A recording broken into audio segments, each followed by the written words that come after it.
Diduga kuat remblong, satu unit truk Fuso nomor polisi BG8393 LO menabrak sepeda motor yang ada di depannya saat berada di simpang lampu merah Bandara Sultan Mahmud Badarudin II, Palembang, Selasa 17 Mei 2022 sekitar pukul 18.30 waktu Indonesia Barat.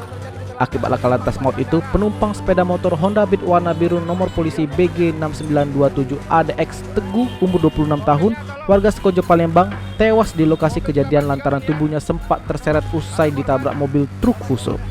Sementara rekan korban yang mengemudikan motor Michael Restian selamat dari maut. Namun kini mendapatkan perawatan intensif di Rumah Sakit Muhammad Husin, Palembang karena mengalami luka serius di bagian tubuhnya. Data yang dihimpun di lapangan, peristiwa laka lantas ini bermula truk Fuso yang dikemudikan oleh K, warga Banyuasin yang saat itu tengah ditumpangi istrinya melaju dari arah simpang bypass Alang-Alang Lebar Palembang menuju Talang Jambi. Sampai di tempat kejadian perkara, mobil truk Fuso warna hijau hilang kendali lantaran remblong dan menghantam satu unit motor metik yang ditumpangi dua orang.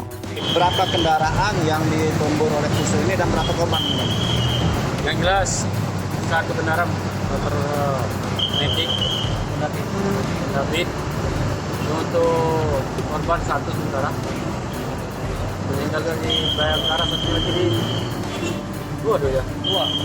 Nah, kita cek dulu nanti ke rumah sakit Bayangkara kalau lebih jelasnya kondisi korban.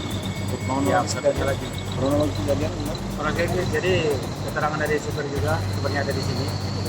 Jadi mobil itu belum pas saat di lampu merah, kira-kira 20 meter dia menrem dan dorong ke depan.